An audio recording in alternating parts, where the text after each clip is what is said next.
evidence has shown that even with forces that have the best legal backup, with legal officers present at every level of command, with all these safeguards in place, and with very effective education in IHL, that these forces have had major problems with the use of cluster munitions.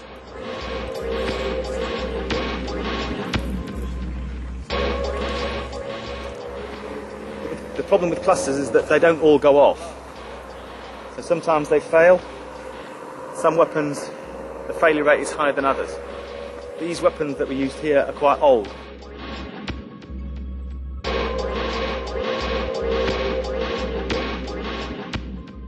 It's bad enough that civilians are caught up in the fighting and suffer incredible pain, disruption, displacement during the conflict. But it's, to us, absolutely repugnant that this killing and injuring of civilians would go on for years or decades simply because of the choice of the wrong weapon in an armed conflict.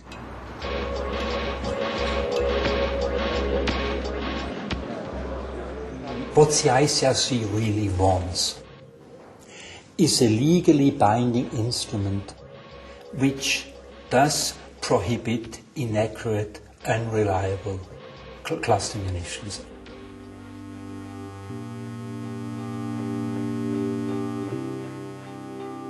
A cluster munition is a container which contains small individual submunitions. Now, some of these containers may include a few, 5, 10, but it may include as many as 650 individual submunitions. These can be distributed by artillery fire from the ground, from missiles, from aircraft, and when in flight they will open, the container will open and distribute these hundreds and hundreds of small submunitions, which are intended to create a devastating force over a very large area, up to tens of thousands of square meters.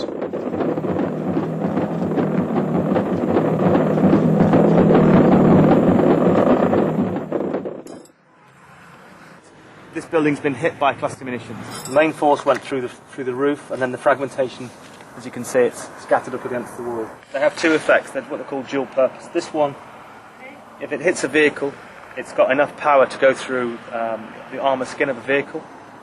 But also, it's designed to create fragmentation, so if you've got troops in the area, then the vehicle is damaged or disabled or destroyed, and the troops or the people around it, obviously there's a chance that they're going to get hit by the fragmentation. The problem is the volume. These can be delivered in the hundreds and hundreds of thousands in a few hours, in millions in a few days. And these numbers, combined with the fact that from 10 to 40% simply don't explode, create a huge problem of contamination and a huge threat to civilian populations. What we have here is an M85 cluster munition, and as you can see, it's with the self-destruct mechanism, which means this shouldn't exist, and this should be blown to pieces.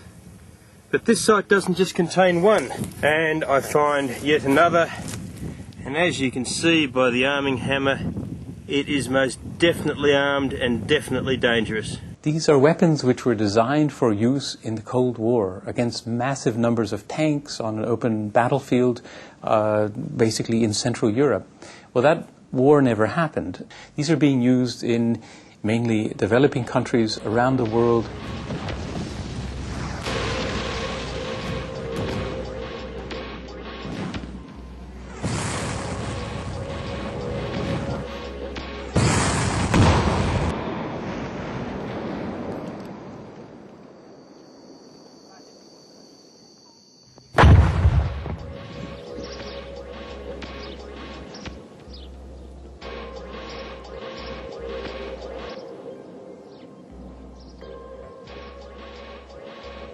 Very quickly after the Kosovo conflict, the major killer of civilians was not anti-personnel mines or anti-vehicle mines or conventional munitions, but these munitions.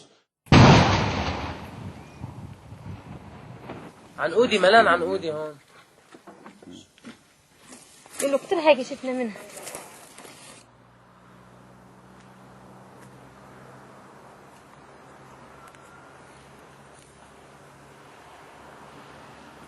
It showed us really the worst case scenario of what can happen when cluster munitions are used on a massive scale and in a variety of environments.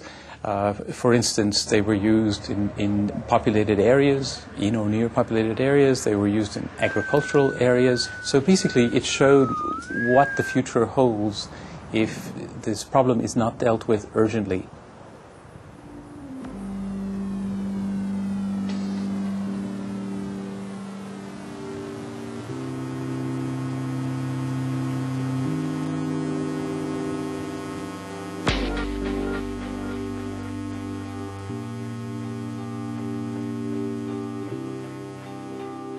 The stories we collect about cluster munition victims, when I say victim, I speak of the person individually affected, but also the family and the community, are absolutely horrendous.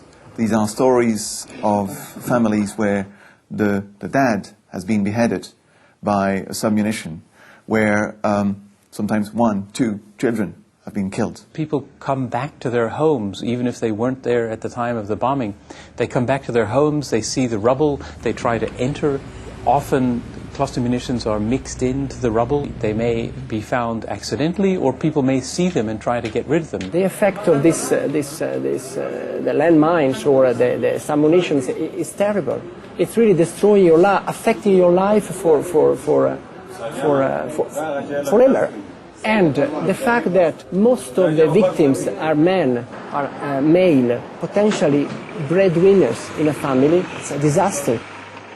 You cannot expect a civilian population to be expert in the nature of all types of munitions. And the more munitions of this nature which are left lying around, the greater the dangers are.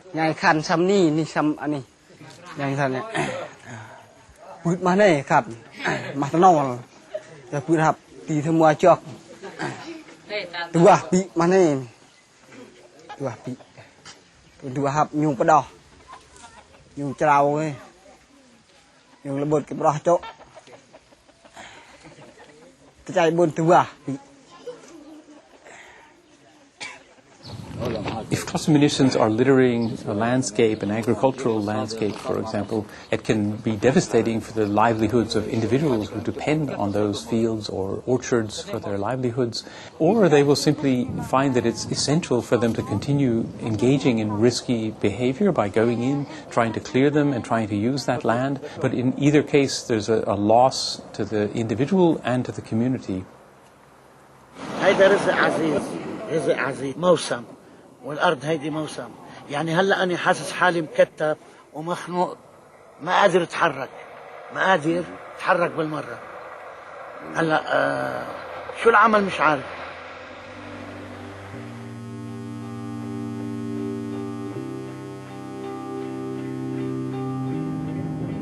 When designers design and test weapons, they do so usually under rather ideal conditions.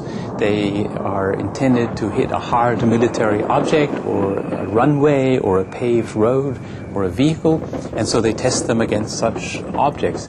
Now, when they're used in the real world, they hit all kinds of objects. They may become entangled in trees. They may go into a muddy marsh. They may go into a hillside covered with snow. And so the impact is not necessarily great enough to detonate them. There's a problem of aging, that these systems are just becoming older and older and can't be expected to work. There's the problem of how they're used. Sometimes in the heat of battle, they may be released at the wrong altitude, at the wrong airspeed, at the wrong angle of attack.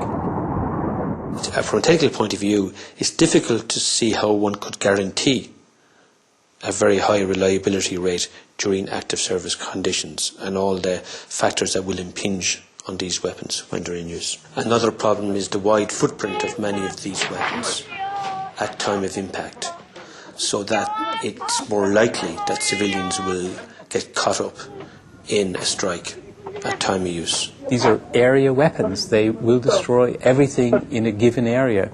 And if this given area is in or near a populated area where people are living, it's very hard to see how you can use these in accordance with the rules of discrimination and proportionality. All these factors create a very complicated situation for a commander who, under the pressure of battle, in the heat of battle, is trying to make a decision as to whether he engages a particular target or not. He may have legal advice, he may have not, but nonetheless, it's a very complex calculus to make. How can you judge the proportionality of the attack if you don't know how many of your weapons will fail to function? How do you judge the proportionality of an attack if you don't know how much damage you'll do to the civilian population in the near term or in the long term because of unexploded munitions lying around on the ground?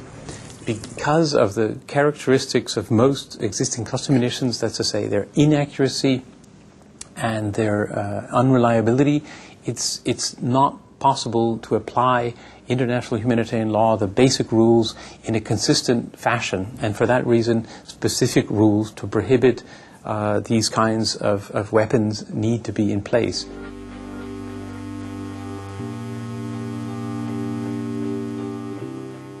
You cannot any longer wait for the problem to solve itself. It will only be solved when there's a new international norm that says you may not use inaccurate and unreliable cluster munitions, and you have to eliminate them completely, destroy them. You don't give them to anyone, and you don't sell them to anyone. They're simply a prohibited weapon. It does imply that inaccurate and unreliable cluster munitions would be prohibited.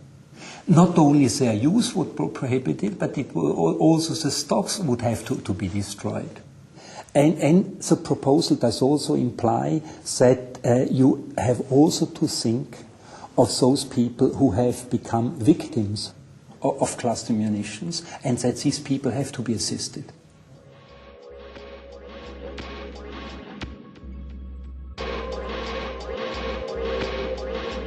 The initiative to have a ban on cluster munition in Belgium started in Parliament, and we were invited to explain about the humanitarian effects of these weapons on the civilian population. So our main focus was the humanitarian impact of these weapons, the existing rules of international humanitarian law, and how these rules have to be applied on cluster munition. We basically, after a very long period of discussions and considerations between the military side and the diplomatic and the political side, decided to take this comprehensive road, so to speak, to take a comprehensive ban on cluster munitions, because we, Austria, we consider this as the only sure and safe way. Military people are generally pretty practical. They don't want unreliable or inaccurate munitions. They also don't want to be in a position where they're being forced to use a weapon which is stigmatized internationally.